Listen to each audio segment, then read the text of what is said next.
the sequels are always worse than the original. Or so they say.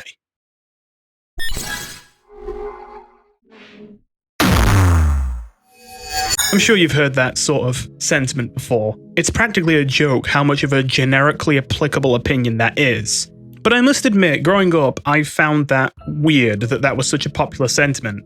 I didn't really feel the same way at all. I could think of plenty of examples of sequels that I felt were much better than the originals. But I think the disconnect was that this statement, in my mind, seems a lot more applicable to movies, where there are plenty of examples that pretty much everyone could agree, yeah, the originals tend to be better. But I think when you try and apply that sentiment to video games, you find it's the opposite. In particular, I couldn't explain it, but it seems every single time a video game series gets a trilogy, almost always, my favourite installment is the second one. I'll never know for sure why, but I have a lot of theories. Speculation that makes enough sense and puts the square peg in the square hole. I personally feel like it's because video games are often rushed and underfunded and really difficult and very complicated. And so it's only natural that almost always, even when you have a big hit, the first installment is messy. But I think the reason why the second game always seems to be my favourite when it comes to video game trilogies is because it's in this sweet spot. You've already had the experience of making the first game. You've already learned a lot about what you did wrong. You also now, hopefully, have a lot more clout, and therefore a lot more funding, so that you can actually work on making this next game a banger. That being said, by the second installment, you're not really very divorced from that initial spark of what you really wanted that first game to be. Oftentimes, even if it is the original, you can kind of see that they weren't quite able to do exactly what they were hoping for in the first game. But once they get the chance to do it again, now they've learned from the past, now that they have more resources, they tend to get a lot closer to what the first game was going for. The example I love to go to are the classic Sonic trilogy. While it's tight competition, whether you like Sonic 3 and Knuckles more or Sonic 2 more, and I can completely understand preferring Sonic 3 and Knuckles, I've always preferred Sonic 2. But you know what I will tell you? I don't actually think Sonic 1 is that much of a good game. And I don't even think that's too hot a take. It seems a lot more people are not really big fans of Sonic 1 anymore. Like, I think everyone could appreciate what it did. I mean, it's a great thing it was such a success because all the games that came after it got to build on it so much and make it so much better. But Sonic 1 was clunky. Despite being marketed on speed, it's comparatively very slow, very weighty. And I mean that in both sense of the word. Not only in that you felt a lot heavier and you couldn't spin dash and it was harder to pick up momentum, meaning there were far less segments of the game where it was actually feasible to go very fast, but more importantly, that there was a lot of waiting in Sonic 1. Sonic 1 was, at least in my opinion, probably the hardest of the trilogy, but almost all the difficulty of Sonic 1 came from waiting and being patient and having to time and do precise platforming. Stuff that doesn't really complement what the game was supposed to be about, if it even was supposed to be about speed. But then came Sonic 2, and the rest is history. From then on out, the formula was practically perfected. Sonic 2 is a great video game sequel, because of the fact it does what the first game was trying to do, frankly better than the first game, despite it being the original, while also providing far more content and much better and smoother controls and movement. All while, for the most part, being a bit more visually appealing. It is a bit of a shame that after the first game, the Sonic games kind of moved away from the slightly more surrealist art style the first game went for, but other than that, I think most people can agree that yeah, the later Sonic games look better than the first one. So you can probably see where this is going. Let's apply this to the Skylanders franchise. It may not be a trilogy, more of a sextology, but it's almost a trilogy in spirit to me. I mentioned before, but I only played the first 3 games in my childhood. I have now played all 6, but that's later.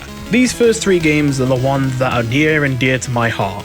So the question is, does Giants do a good job of being a sequel to Spyro's adventure? And I mean, let's not beat around the bush, the answer is yes.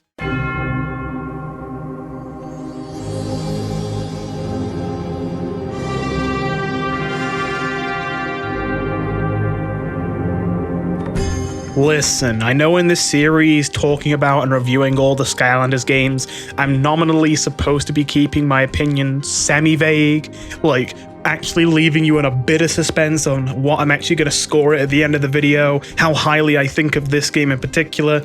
But let's be real, if you have watched even a single one of my other Skylanders videos, You already know where Giants is going. You already know where I stand. I am like the #1 Giants simp on the planet. So on this one, we're gonna have to break the format a bit and just be like, okay, let's just give the game away. Giants is my favorite installment in the entire Skylanders series. It is an amazing sequel that significantly improved on the original, and quite frankly, to this day, is still the most enjoyable Skylanders experience that the entire franchise have to offer, despite its much smaller development period and being much earlier in the franchise. To me, Giants is one of the best examples of a video game sequel done right. Despite the fact that it runs on the same engine as Spyro's Adventure, as we long speculated and recently actually had confirmed by some beta and alpha builds of Giants leaking, showing that it was still using the Spyro's Adventure engine, despite the fact it's still running on that hunk of junk, let's just be frank, Spyro's Adventure is ugly for the most part. Definitely looks a lot better on Wii, and there's certainly times where it can look quite pretty, but for the most part, it definitely isn't the looker of the series. And I'm not saying Giants is. I mean, if we're talking looks, I think everyone knows Swap Force clears in that category. But can we at least acknowledge just how much cleaner Giants looks? Everything is just so much more clear and smooth and colourful. It's not that different, but it didn't have to be that different. It just had to be what we already had, but not as ugly. And I mean, that's what it is. Giants very much does feel like they just picked up Spyro's Adventure, the unpolished gem it was, and well, polished it, gave it a good rubbing up, until it came out the other end looking a whole lot better, and with some shiny new toys to play with as well. You can call me nostalgia blind, and maybe I am to some extent, but I mean, I played Spyro's Adventure before Giants came out, and I'm not nostalgia blind about Spyro's Adventure. I think it was a pretty good game, and it's definitely a fascinating entry in the franchise to look back on. But I'm hardly spending most of my time playing Spyro's Adventure when I come back to replay the Skylanders games. I have nostalgia for all 3 of the first 3 installments. I think there's a reason why Giants is the one I keep coming back to. And I think it goes a little bit deeper than just pure sentimentality, though I won't lie, it definitely plays a bit of a role. But before I even continue, can I be honest? One of the big reasons I've constantly delayed this video and took my time getting around to it is because of the fact that I kind of don't even know how to express to you why I love Giants so much. Because so much of what I love about it is just nitty-gritty stuff. It's really hard to just broadly assert without sound like I'm just, well, BSing you. It's the design of specific Skylanders. It's the gameplay of certain levels that I just think are some of the most fun levels that the entire franchise has to offer. It's the way it just feels to play.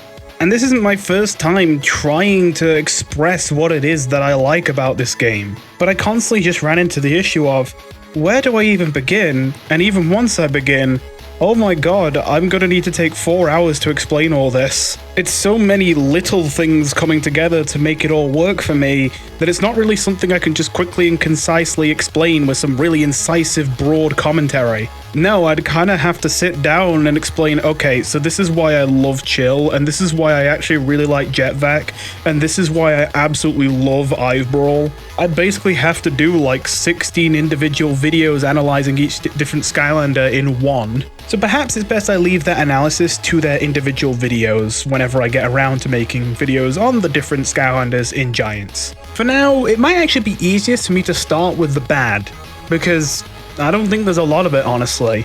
Despite my unyielding love for this particular game, it actually seems to be a bit of a love it or hate it one in the fandom. Sometimes it's a bit hard for me to get a real read on things, since people definitely seem to sort of hive mind certain opinions, and sometimes they seem to flip-flop easily. So sometimes I can't tell if I'm being deceived by a vocal minority, or if I'm actually representing the opinions of the broad fan base, but it does seem to me, while there's more Giants lovers than haters, it seems to be a bit of a love it or hate it entry for most of the fans of the series from what I can gather, which I'm kinda surprised by, but I suppose kinda makes sense in hindsight. Because I will say, I don't think the haters are wrong, much as it pains me to say. What those villainous heathens will say about my baby is that they'll say that, well, Giants is nothing more than Spyro's Adventure DLC. And like, yeah, it kind of is. Oh my god. I mean, they're not wrong. It's the same engine. The UI's touched up a bit, but it's stylistically pretty similar. The game does have new Skylanders, but there are more new reposes than there are Skylanders. And most infamously, Giants only has 16 levels, which on its own might not sound so bad, but these are still short levels, maybe a little longer than Spyro's Adventures levels, but still much shorter than the levels in Swap Force onwards, which sometimes can crack up to an hour in length. We're talking more like, if you're just running through and not grabbing all the collectibles, 10 or 12 minute long levels rather than 45 minutes to an hour. If you weren't there for the long haul and you weren't looking for all the collectibles, you were just trying to get from point A to point B, and you've played it before, you could probably start a new save file of Skylanders Giants and have the whole game complete within a few hours. So yeah, you want to be a buzzkill, you're right, the game is very short. At best, like 2/3 the length that Spyro's Adventure is. And I definitely think this is the best leg that anyone has to stand on for a critique of Skylanders Giants. In fact, I don't really know, but I have this inkling that maybe the people who didn't like Giants are the people who really do just sit down, play a Skylanders game once, and then they're done. I could be completely wrong, but I can't help but shake the feeling that most of the people who didn't really like Giants may have not liked it because they're not the kind of people who would go back to replay levels once they've already beat the game. And to be fair, while I definitely don't really play like that, I would get it from that perspective. It would feel like it was over way too soon, way too easy. But as someone who does like to replay levels, what is my counter to that argument? Well, I think there's no way to say this other than to just be direct and get it out. If I were to do a top 10 list of my favorite levels in all of Skylanders as far as I have played, I admit I still, because I've been procrastinating a lot, haven't quite got round to finishing Imaginators, but I'm nearly there. I swear I'm nearly there. But from what I've played so far, which is nearly the entire franchise, I think a top 10 of all Skylanders levels, in my opinion, would be comprised of 80% Giants levels. I think that Chaos's Fortress from the original game is still the best final level in the entire franchise, and so that would probably be near the top, to be fair. And I do really like the Archean Graveyard level in Swap Force, so that would probably make it in there. But I'm pretty sure the 8 other entries would all be from Giants. Like, maybe I'm just glazing Giants a little too much here, but like... Okay, please tell me I'm not insane. Is it me, or does Giants just have way cooler, way more memorable, way more fun levels than like every other installment? Giants barely has any filler. As far as I'm concerned, Giants has like 2 levels that could even be considered anything close to filler, and even those 2 levels have a couple things about them that are quite unique and quirky. In my mind, those 2 filler levels are Junkyard Isles and Troll Home Security.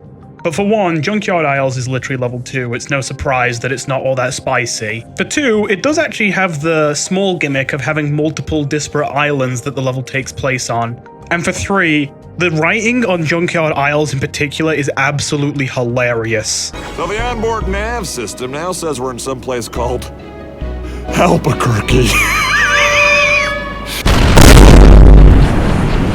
What the? Did you know that you have rights? Prepare for my civil rights beam.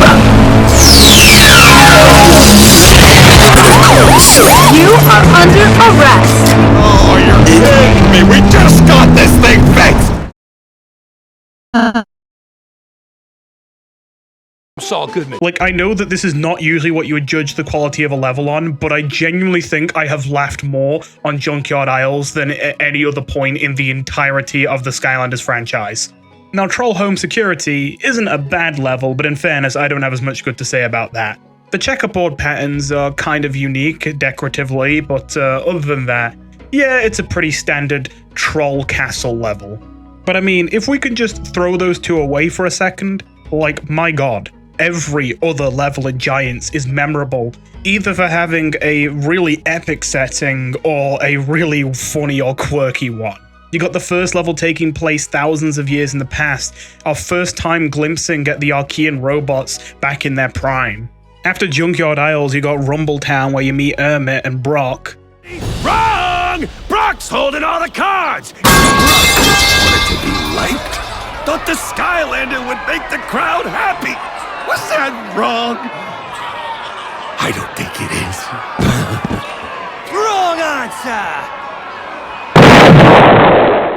As well as where you have your first sort of boss fight, so to speak. Then you go to a pirate carnival filled with werewolves, where the greatest game of all time, Skystones, is introduced. Hold it right there! If you wish to play with the very best here on Pirate Island, you're gonna need more Sky Stones, cause you're not exactly playing with a full deck, if you know what I mean. But you may be able to pillage for some more Sky Stones. We've got a scallywag locked up in our brig who had a pretty fancy deck. Man, come on now, get that pep off there. Come on, somebody come.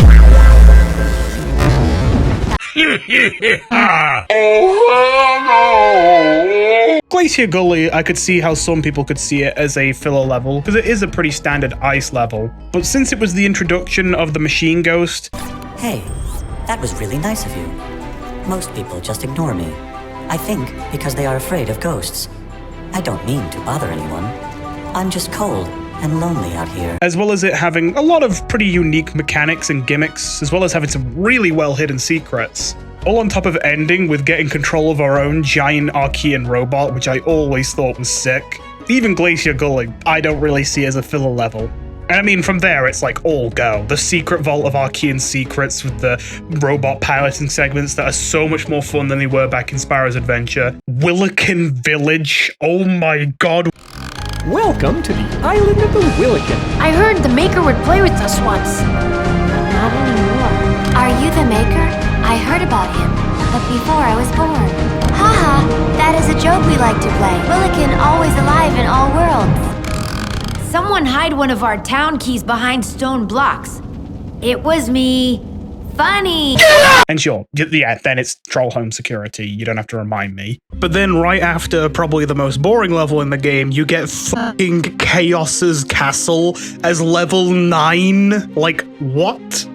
I feel like no one talks about this, but I thought it was just so ballsy for Giants to just be like, oh yeah, Chaos's Castle, that's just like the mid-game point. Yeah, nothing to worry about here, just casually strolling into Chaos's fucking castle. Followed by the level where you get boarded by ghost pirates. Which, yeah, don't get me wrong, I get it if you don't like the level. I personally do think it is the least fun level in Giants to replay, but I definitely really like the level on a first-time experience. It was very different and unique.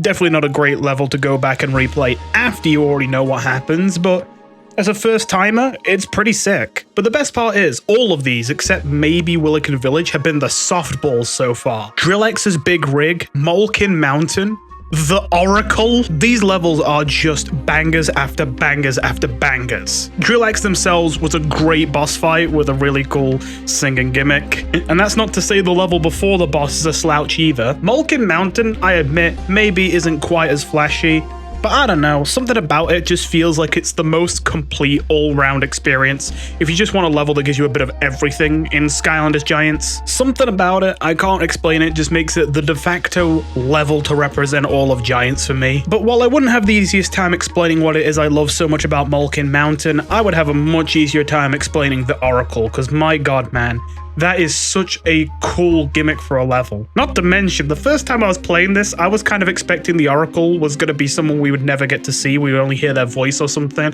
I was not ready to be fucking transported into the holy heavens and then get to play a level where basically answering philosophical questions gives us different, like, portals to different worlds with different gimmicks. Oh my god, that level was so cool. I know I'm literally just gushing on mic here and I don't even really have a coherent point. There is no other way I could talk about Giants. I'm sorry, there's no other way I could do this. And hell, some of you might think you finally got me. Ah, but you see, #1 Giant simp in the entire world. You may have gotten away with all this glazing so far, but now you fall into my trap. I actually have to acknowledge the existence of Auto Gyro Adventure, which, at least from what I gather, seems to be by far the most despised chapter in all of Skylanders Giants. Because of the fact that almost the entire level takes place in, well, the Auto Gyro, the sort of Archean helicopter thing you gotta fly around with. If there's one thing most Skylanders fans hate, it's long vehicle segments. And yeah, in fairness, if you're just trying to get from A to B, Auto Gyro Adventure is like 90% vehicle segments. But you know what? Sue me, crucify me, do whatever you gotta do. I like Auto Gyro Adventure. Like, don't get me wrong, I'm not about to tell you it's one of my favorite levels in all of Giants. I mean, there's plenty of better levels to pick from. But honestly, if I had to choose between playing Auto Gyro Adventure or having to roll the dice and be given a random level from anywhere in the franchise later than Swap Force, I would probably just play Auto Gyro Adventure. Again, I'm not the biggest fan of vehicle segments. However, I will say this, I think the Archean Auto Gyro is the most fun vehicle in all of Skylanders.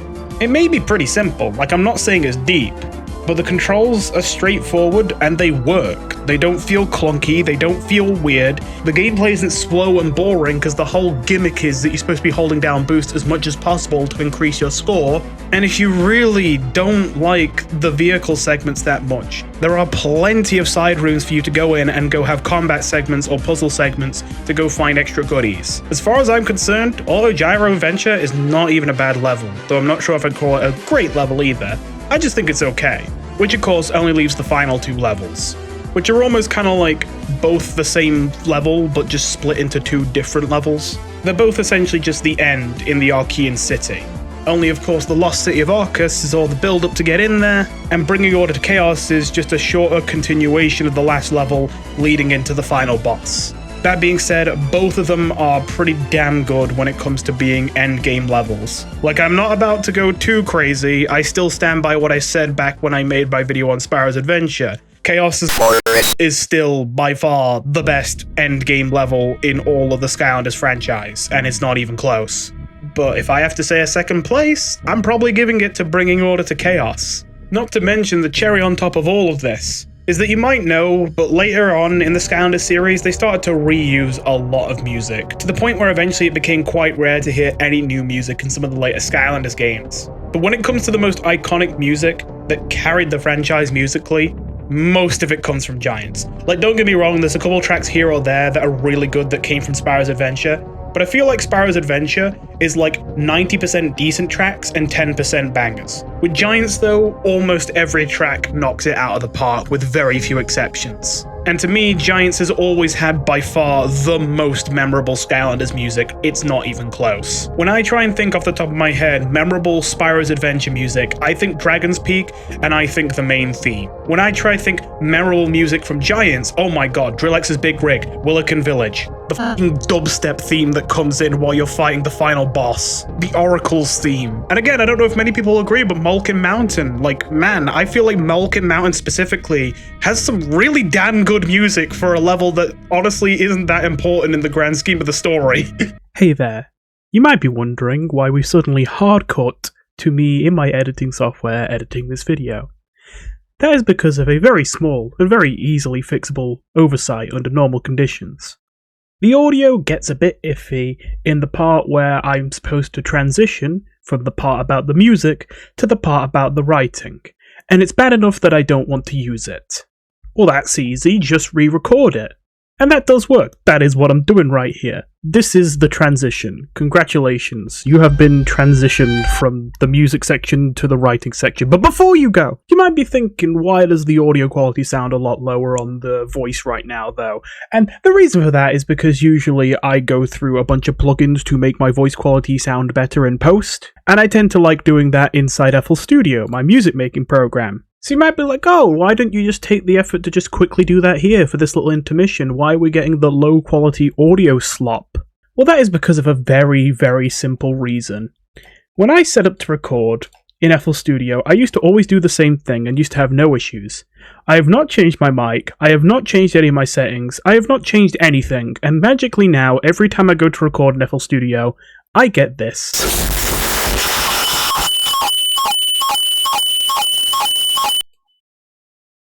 Cool.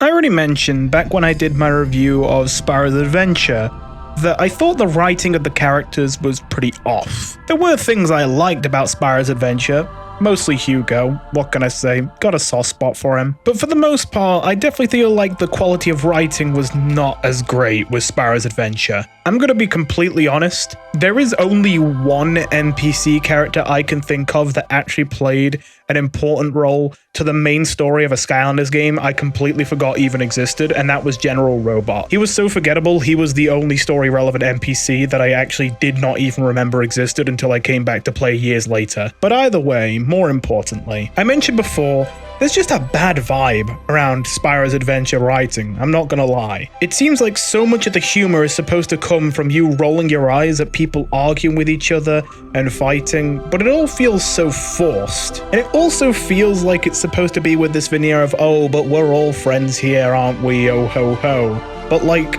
no, I don't know you guys. This is the first game. I haven't been endeared to you guys yet. I don't know what you've done that's good or what about your character is respectable. All I know is you're bickering and it's annoying. And it's almost more annoying that it feels like the game is trying to frame it as, but this is funny, you should just laugh at it. Don't take it too seriously. It's like, I mean, I get that. I get that you probably don't want us to actually be sitting here like, damn, I'm actually really emotionally hurt by the behavior of these characters. But I mean, what can I say? It's just annoying. I don't know, I'm definitely getting a bit self-righteous here. I feel like it hits a very specific nerve for me and I can't really explain it.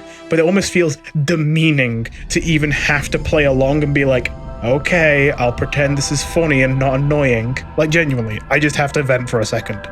Oh my god, the beef between Gurglefin and Hugo is so forced. Why does it need to be there? But like I said, that was a Spyro's Adventure thing. That's not there so much anymore past this point. And that's really important. You see, I'm not gonna lie, when I booted up Giants for the very first time, I was very discouraged by the opening. That was because, as I expressed in my last video, I used to despise Flynn. I actually f***ing hated him. Now, Frank hated this painting, you know, he made me take it down. I do not like this painting, Charlie. Smug aura mocks me. It's evil, Charlie.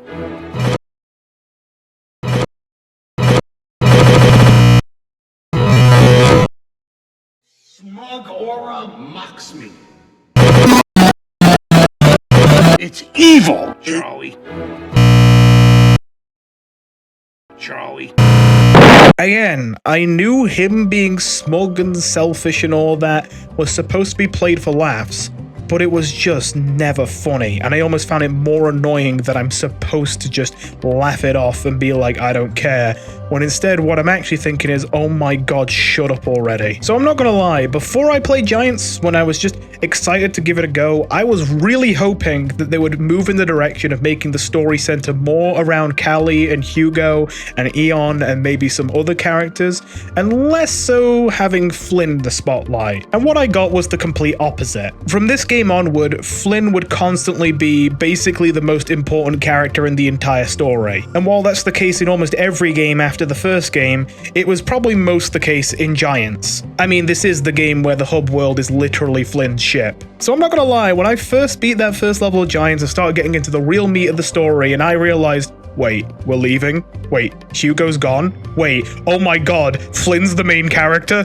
No, go back, go back, go back! Yeah, I didn't have the highest of hopes. I really was worried that I was not gonna like Giants off of just that. And don't get me wrong, I did lie earlier when I said that I got the bad out of the way earlier. I am pretty pissed as a Hugo lover that for whatever reason he is arguably the single most important story NPC in the entire game in the first game, and then he's just gone for the rest of the entire franchise. I don't know, he shows up for a bit in Superchargers, but for the most part, he's just delegated to sometimes be a cameo in the intro. Anyway, yeah, I was mad about that, but I have to say, I did realize, after a little bit, that Giants Flynn wasn't the same as the Flynn I knew from Spyro's Adventure. In a good way. It's a little difficult to explain exactly why, but I'm hoping most of you will understand. I really want to hit the nail on the head here, so I'm going to try and be specific, but I feel like past the first game, Flynn's ignorance and smugness is no longer at the expense of other people anywhere near as much. In the first game, I kind of already got at this a little bit, but I found it frustrating that we have this dynamic where we have Flynn act like a smug jerk, and then we have Callie respond by acting condescending and cold to him, and we're supposed to be sitting there rolling our eyes and laughing along with Callie.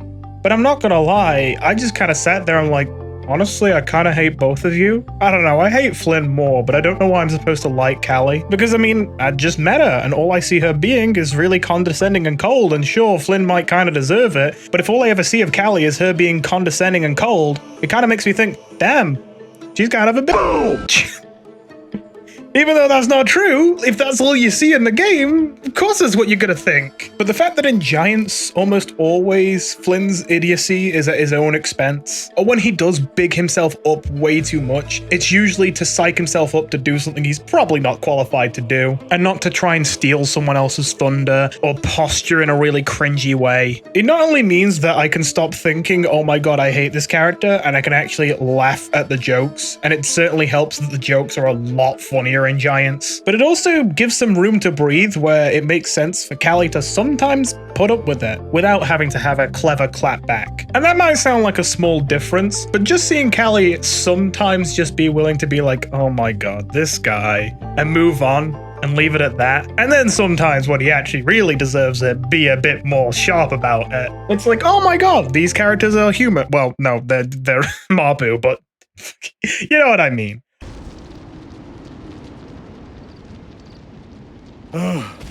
Don't worry, Callie. We're here. You're safe now. Yeah. What a relief. Just hit the switch to trigger my explosives when you're ready. I'll try to keep Brain Trust here out of trouble. Stay with me this time, Callie. I'll do my best. I am definitely overanalyzing this, I know, but it just really bugs me. Like, genuinely, I don't think I would have continued with the Skylanders franchise if they didn't figure this out in Giants. If for the rest of the franchise they had this issue with the characters, I don't know how long I could bear that. I think it would genuinely get on my nerves enough that it might have just made me want to ditch the franchise. I don't know, that does sound a little melodramatic, but I could see myself doing it. Especially because they kicked out my boy Hugo! How dare? Oh yeah, and I can't end this segment without once again reiterating, Giants is so much fucking funnier than Spyro's Adventure. It doesn't even compare. Like, don't get me wrong, there's some competition with some of the newer installments in the franchise. Like, I'll be honest, there are some games that I really didn't like later in the Skylanders franchise, but the one saving grace, the one thing they consistently got right, is those games were almost always still funny. It still had writing that I'm like, okay then, fair enough. That brought a little light to my day, even if I am not enjoying this gameplay right now. Unfortunately, it's not really good for me to sit down and try and explain the funny. So, you know what? Earlier I said that Junkyard Isles is really funny. Why don't I just show you some clips to explain why Junkyard Isles is really funny in my opinion? What do you expect to find around here? Oh, you can find a lot of things around here, Callie. Maybe even love.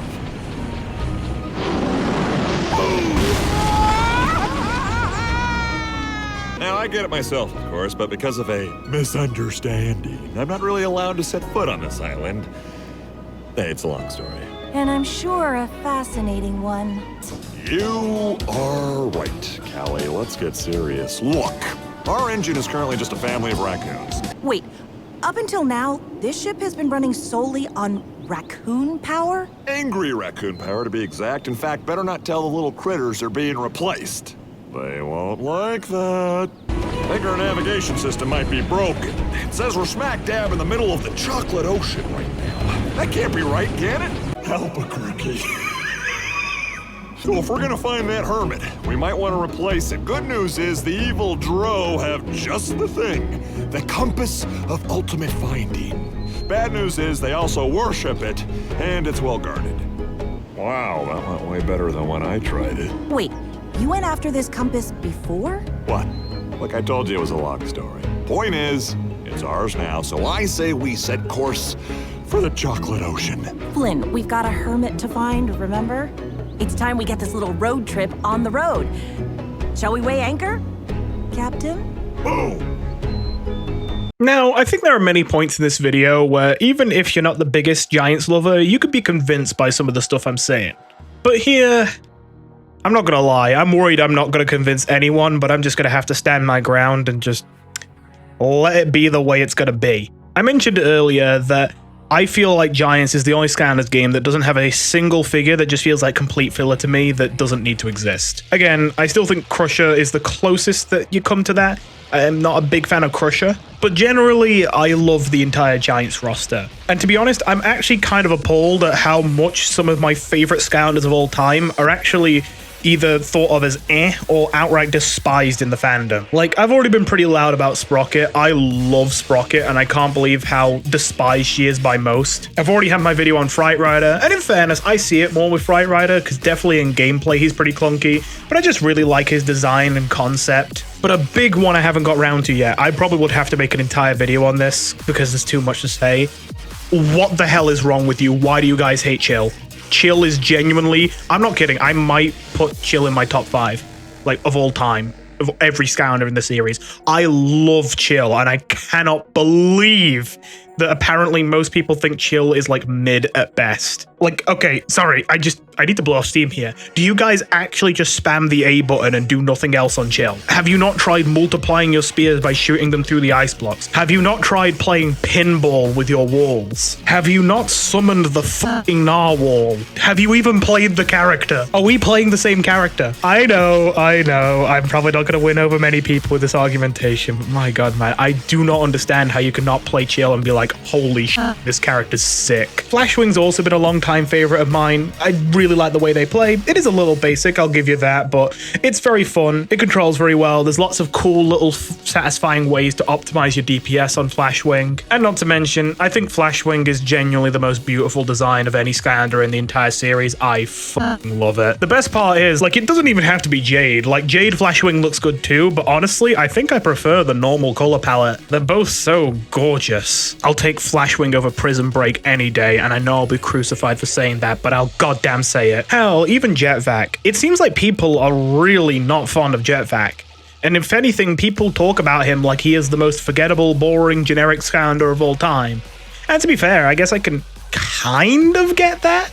In the, I mean, he doesn't seem very flashy from the outside looking in. He's a gunner Skylander through and through, and he's pretty standard as far as gunners go. But I don't know, what can I say? I feel like when it comes to the actual intricacies of how you play Jet-Vac, there's a lot of small optimization that if you actually bother to learn it, you realize, actually, this character is pretty complex. I feel like the issue here is because Skylanders is very much quality over quantity a lot of the time.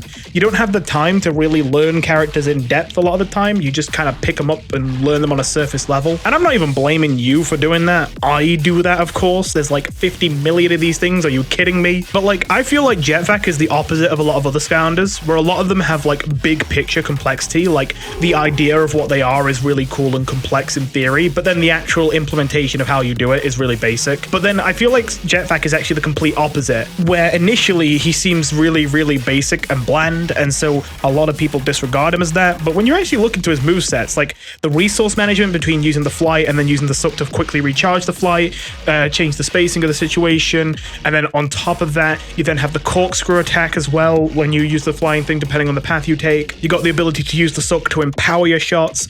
Honestly, they do a really good job of giving him a good sort of rotation of ability usages, where certain abilities chain to other abilities, empowering them in certain ways, and then you use that ability and it sets you up for the next ability. I don't know, it really feels like the way he plays just flows very well. It feels very good to play Jet-Vac on a very basic level. And there really is a lot more to it than it seems like on the surface. So I think it's a real shame a lot of people seem to have just disregarded him as one of the most bland Skylanders of all time, because I really don't think he is. And I mean, it really does say something that I've been yapping this much about core Skylanders in Giants, and I haven't even brought up Pop Fizz yet.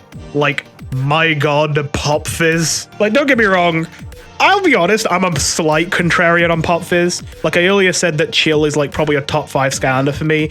Pop Fizz probably isn't quite good enough to be even a top 10 for me. I like Pop Fizz, but he's not my favorite. But like, I'm also not gonna lie, there's a goddamn reason Pop Fizz is so popular. There is a lot more depth in his character, thanks to the fact that his third attack isn't even really an attack, but rather a way to switch what your base attack is. And especially when you factor in the ways that that can give you new attacks in beast form, or give you new attacks by mixing different colored potions depending on which path you take. Obviously, there's a lot of depth there with Pop Fizz that's really fun to play around with. The only thing for me is, like it can often be the case with more complicated Skylanders, a lot of times the complexity isn't actually very practical, and that's one of the only reasons why Pop Fizz isn't one of my favorite Skylanders of all time is just because while you have a lot of that complexity, a lot of the times it is just more effective to button mash on Pop Fizz. But I can't lie, even then, button mashing on Pop Fizz is really damn satisfying. There's a good reason Pop Fizz is so popular. Even if I'm going to be a little contrarian here, I'm not going to judge anyone for saying Pop Fizz is their favorite. Generally speaking, I don't see anyone else talking about this, so maybe it's all in my head.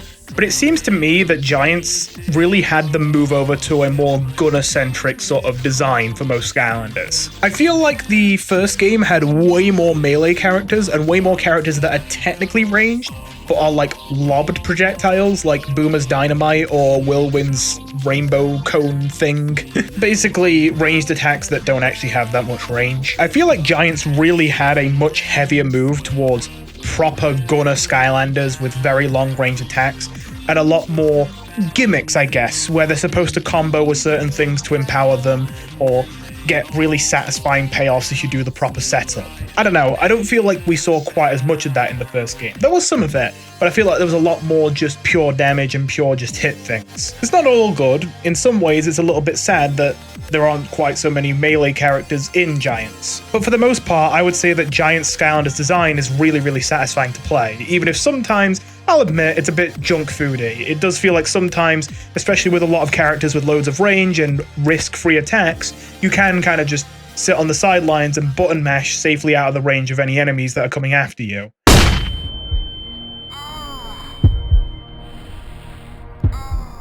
And you can argue that takes out an element of skill. But then again, maybe a lot of that was actually because a lot of the Giants were more melee focused, and they were the namesake of this game. So with that said, let's briefly talk about the Giants. In fairness, it's a little ironic, but while I certainly still like many of the Giants in Skylanders Giants, I actually think the Giants are where the design of the characters is the weakest. I already talked about this in my video on Thumpback, so honestly, I highly recommend catching up on that if you want to know my full thoughts on this. But when it comes to the classic way to make a Giant, this idea of them being these slow but heavy hard hitters, but then also having them actually be playable in Nightmare mode and actually skill expressive, and you actually do have ways to play the character without just being a bullet sponge. I really feel like Thumpback is the only design that was a resounding success when it came to that. There are a lot of other Giants that do play pretty well, but the way in which they play well relies on them using something as a crutch that doesn't really make them feel like a Giant to play anymore. For T-Rex, it's the photosynthesis cannon. For Eyebrawl, it's his eye laser.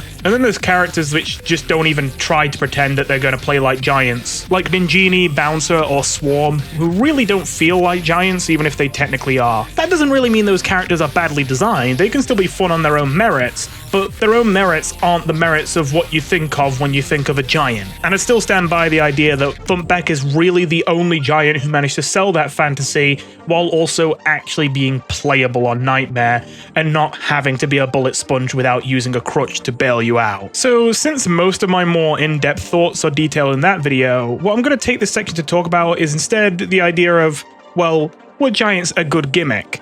Now, I think most people really seem to have the impression that Giants were one of the most underwhelming gimmick Skylanders, and to be fair, I might give you that. I think most people can agree Swappers were the coolest gimmick, and like, let's be real, there's no contest there, the Swappers were sick. I don't know, maybe the Imaginite crystals could give them a run for their money, but I guess people didn't really care as much by the time Imaginators came around, so Swappers are a little more beloved in hindsight. Giants definitely aren't as cool as trapping villains either, and really the only thing that it really could compete with is maybe the vehicles, since they weren't very popular. But a lot of that is just because people don't like vehicle segments in Skylanders. It's not really because just having a Giant Skylander is cooler than having a Skylander vehicle. In terms of like new content and gameplay, the vehicles are cooler, let's be real. So yeah, I'll concede that realistically speaking, Giants kind of are the worst gimmick Skylanders. So I've honestly felt a little bit weird about this point because it doesn't feel like that's true when I say it, but I also think, yeah, it's probably true. So what I think I've had to come to realize is that it's okay for me to say, honestly, it does not bother me at all that they are the least cool gimmick Skylander. Like, don't get me wrong, the Giants are the least cool gimmick Skylanders. But I guess it just feels wrong to say because I don't really care about that fact too much. Like, to be honest, I realize they gotta exist to sell the games, but I don't really even care too much about the concept of gimmick Skylanders. I feel like the Swappers landed really well, but a lot of the other gimmicks, I wasn't really that big on. Like, I could take it or leave it. I would not care if Skylanders 7 came out tomorrow and it turned out there was no new gimmick Skylanders. There was nothing like the swappers or the Imaginite or the vehicles. It was literally just, here's, I don't know, 24 new core Skylanders. If that was all it was, as long as the core Skylanders they added were cool, I would not care. And I guess that's kind of how I feel about the Giants here. Like, don't get me wrong, are they a little bit of a lazy first gimmick Skylander? Yeah, but that's somewhat, you know, justified by the much shorter development timeline for this game compared to the others. And honestly, the Giants are fun. Like, honestly, earlier I was bad-mouthing Swarm alongside Ninjini and Bouncer because I was saying they don't really play like Giants, and don't get me wrong, I still stand by that statement, but I also really like playing Swarm. I think he's really fun. I just don't think he feels like much of a giant. Now, Crusher feels a lot more like a giant, but would I rather play Crusher or Swarm? Honestly, I'd rather play Swarm. I'd much rather have just a fun Skylander than a Skylander that is good at being its gimmick but isn't fun to play, like Crusher. This is definitely an argument you can take or leave a bit more. I would understand more if I got more disagreement on this. But I don't know. How much do you guys really care about the gimmicks of the Skylanders games? I feel like it's one of those things you're almost supposed to care about, but I don't know how much really people do care. Lastly, I just want to talk a little bit about the story of Skylanders Giants. No, seriously. I do. To be honest, I don't have the most to say here, but I have enough that I want to say it. First of all, I think we're all kind of in agreement here, though I didn't really realize it back at the time, but like, I'm really glad that they made Giants all about the Archeans. It's kind of infamous, I guess, now that Skylanders lore is very, it exists. Like, even if you're a dedicated fan, it's very clear they didn't really make the lore something really interesting to dive into. It really does seem like a lot of it is just nonsense, and not much of it really has a lot of large implications. I mean, do you remember the story scroll about Natty Bumpo in Spyro's Adventure?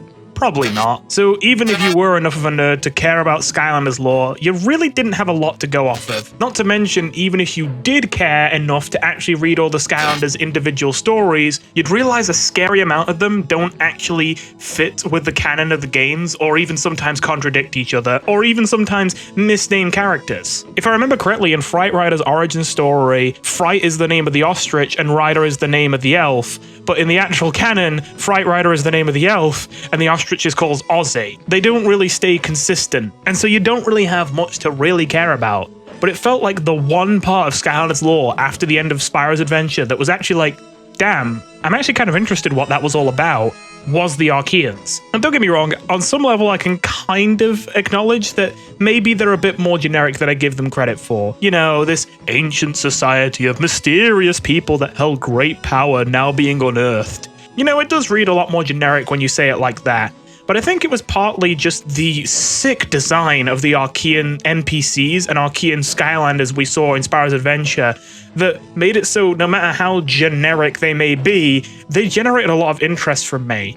And at the time, I thought it was just me, but now poking my head out and seeing more people who like Skylanders, it seems that almost everyone fell in love with the Archeans. Like, come on, everyone thought the coolest looking Skylander in Spyro's Adventure was Chop Chop, and learning that he was this undead Archean knight really drove a lot of the interest around the Archeans. So what can I say? I'm just really happy that with Giants they decided, okay, let's make this all about the Archeans. It feels like the Archeans were the only time they ever really committed to, okay, let's actually have some goddamn lore that we actually want people to care somewhat about. It's kind of a shame they didn't keep it up, because I mean, at least as far as I can see, there really isn't a lot of lore to be interested in past the Archeans. And holy shit, man, the idea of Chaos getting its own gigantic Archean robot being the main thing that drives the plot of Giants, I love it. 10 out of 10.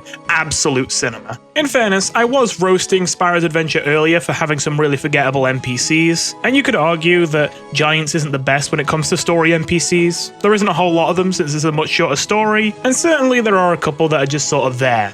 While the Willikin themselves are very memorable, the Seraphina kid who comes with you, that particular Willikin is just sort of there, I guess. And in fairness, I don't mind Dermot, but it is a little bit one note, that one continuous joke they keep making with him of him being scared of clouds, and that's kind of his one thing. All I ask is that you don't go breaking my robot nose forts, and what you do? Break my robot nose forts! From now on, I'm just gonna say the opposite of what I really want. Please don't give me all the money in your pocket right now. Please, oh please, whatever you do, do not destroy all those wonderful clouds. I love them so much.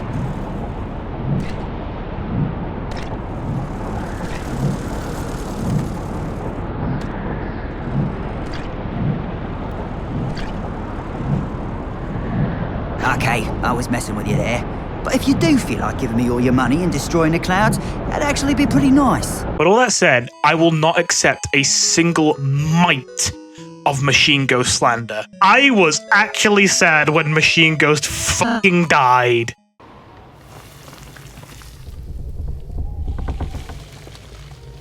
Oh, those rocks hurt a lot more than it might have looked.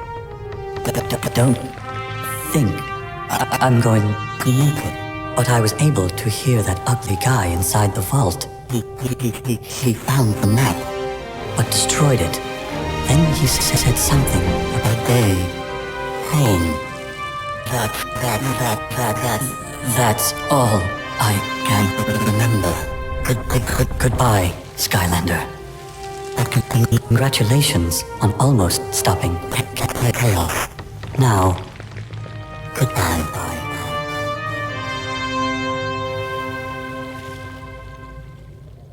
God damn it, I even knew as I was watching it, even for the first time as a kid, I'm like, they're gonna fucking bring him back, but they're still making me cry here. Okay, I maybe didn't quite cry, but I might have been on the verge of it. Not to mention, Christ, that ending. There now your trap, Sky Blunderer, and neither Eon nor any of your idiot friends can save you now. Why don't you pick on someone your own size? According to my calculations, he is technically larger than us. Well, at least it's kinda close, right? What? You dare challenge me, Robo-Chaos Archeons! Fist of Arcus, shield me from this fool!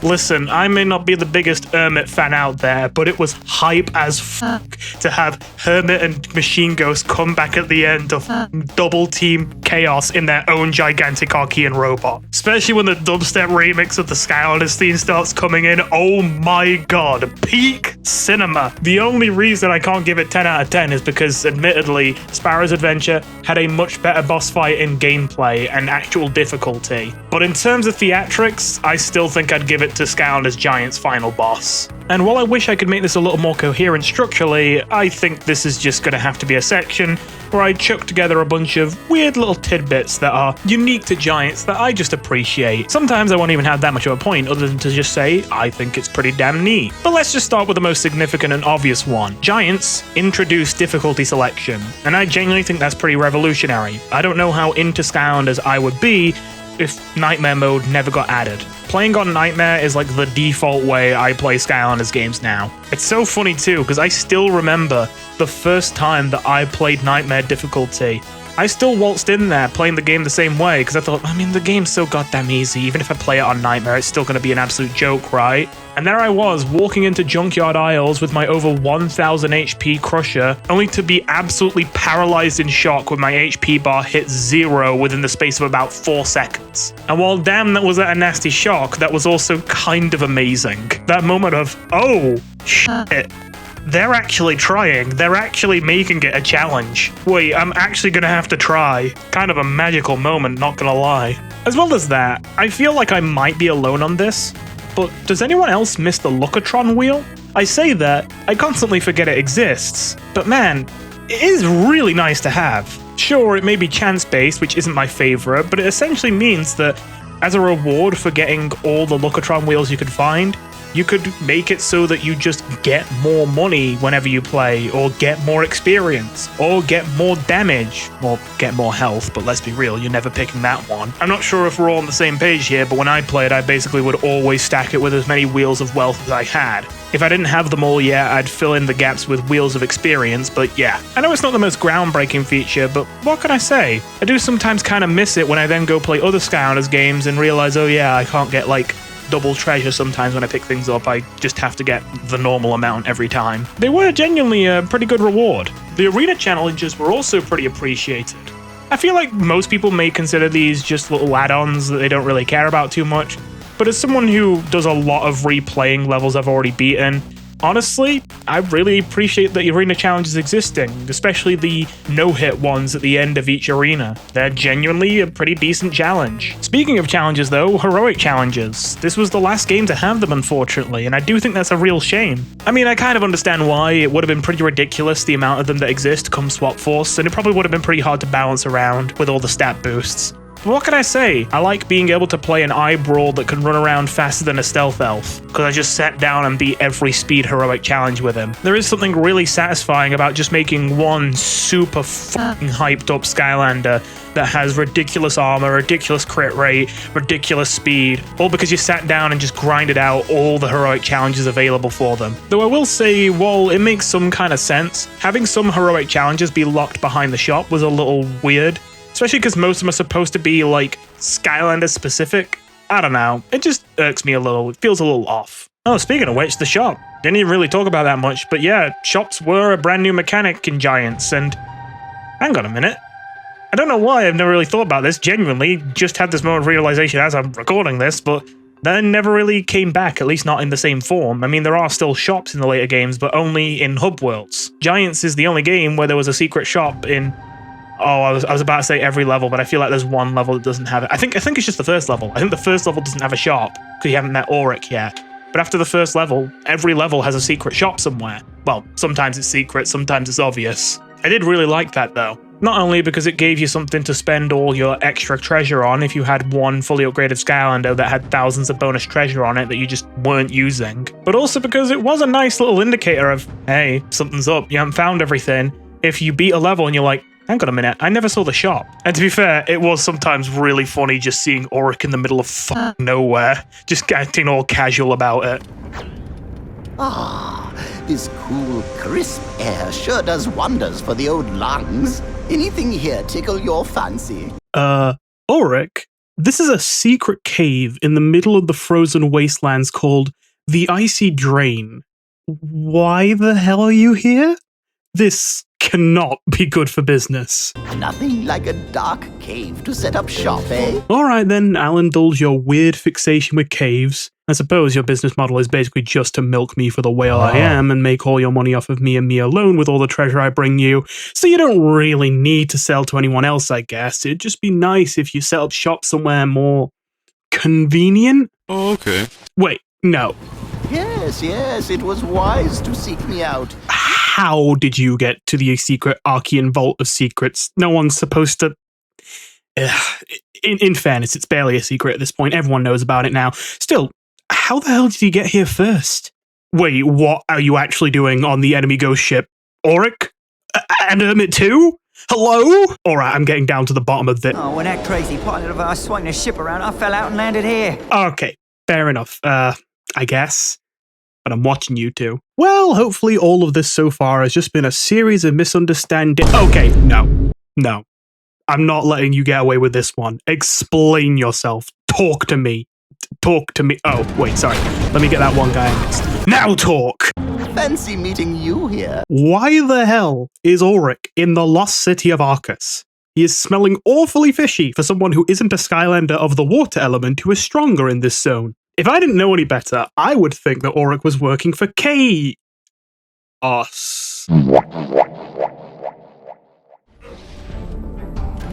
Quite the place our man Chaos has here. Auric, what are you doing in Chaos's castle? Why do you have a balcony inside Chaos's castle named after you, Auric? Auric, you didn't happen to do any business in Germany in the early 20th century, did you? Who am I kidding? That's a completely different world at a completely different time of the Skylands of today. You'd have to be some kind of dimension-jumping time traveler to have... Wait a minute. Wait, rewind. Go back to the cave. Auric, that one wasn't even in the same dimension. We're currently inside one of the Oracle's microcosms within their weird little pocket dimension. How the hell did you get here? Auric, were you around for the original sin? Are you the serpent? Or are you God? But if we're bringing up shops, there's one last thing I just gotta do. we gotta talk about Hatterson. It's simple, but I just love secrets like this. For those of you who don't know, there is a secret room in the hub world of Skylanders Giants. Now, I must admit, I'm a little bit unclear on exactly when is the earliest you can get it. I think you have to have beaten the game to be able to reach it, but you might be able to do it before you've beaten the game. I must admit, I'm usually playing on a completed save file, so of course, maybe do some testing of your own. But if I remember correctly, first of all, you need to get the legendary treasure that gives you the dragon wings for the ship, and then once you have those dragon wings and you have beaten the game, you should be able to just walk off the edge of the ship here, fall down onto one of the wings, and then get into this secret door to lead you to a secret room where you can find Hatterson, Batterson's brother, an NPC that has his own hat shop where you can buy basically every single hat in Spyro's adventure that you haven't already gotten in Giants. This was absolutely mind-blowing when I found it for the first time, and I just love they took the time to add this little secret. Like, they didn't have to do this. I'm trying to think, but I don't really feel like they really added secrets in the hub world beyond this. Okay. Like, yeah, they added secrets in the hub world, but I feel like beyond this point, a lot of the secrets felt a lot less secret. I don't know, maybe that's just growing up. But I feel like all the secret areas in all the subsequent hub worlds felt very obvious and not very rewarding.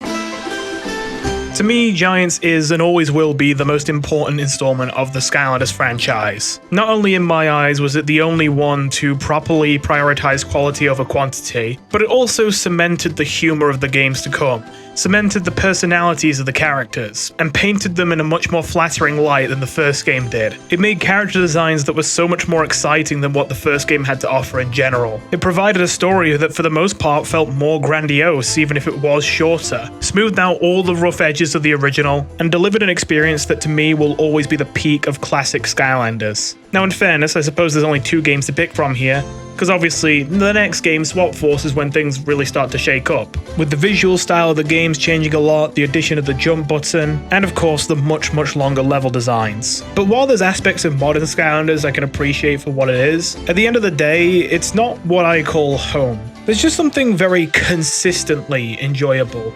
very cozy about Giants. It feels like this sweet spot. But while there are a couple fancy things that the newer games have that Giants doesn't, nothing about Giants feels like it's missing so sorely that it would bother me while I'm playing it. Really, the only thing that comes close is I am annoyed there were no new adventure packs in Giants. I was kind of expecting at least one new level. But even that is kind of cancelled out by the fact that I was relieved to see this was the only game to bother to actually port over the adventure pack levels. And yes, of course, that's mostly because it was very easy in Giants because it's on the same engine as Spyro's Adventure, but even still. Given how much Giants was just a consistent improvement over the original in almost every single aspect, and given just how much of a full game it feels to me despite how small its story mode is, just thanks to how replayable it is and how full the roster feels already and how worthwhile every addition feels, I would have to give Skylanders Giants a 9.5 out of 10. Almost perfect. At the end of the day, whenever I don't need to play a newer Skylanders game to try out a Skylander, whenever I'm playing a Skylander from the first or second game, for the most part, the moment the option is available, I'm always most comfortable and having the most fun when I get to play the Skylanders I want to play with on Skylanders Giants. You don't understand how much I would kill to have a version of Giants where I could use all the Skylanders in the entire series. But with all that said, I think that is enough glazing the single greatest installment in the entire Skylanders series for one goddamn video. You've probably had enough. It'll probably be a while before next time, but we will cover Swap Force next. A game which, if I remember correctly, I haven't tipped my hand so much on what I think of it, so there'll hopefully be a bit more mystery and surprise about what I think about that game when we get round to making that video. That being said, thank you for watching this video, and I'll see you in the next one. Goodbye.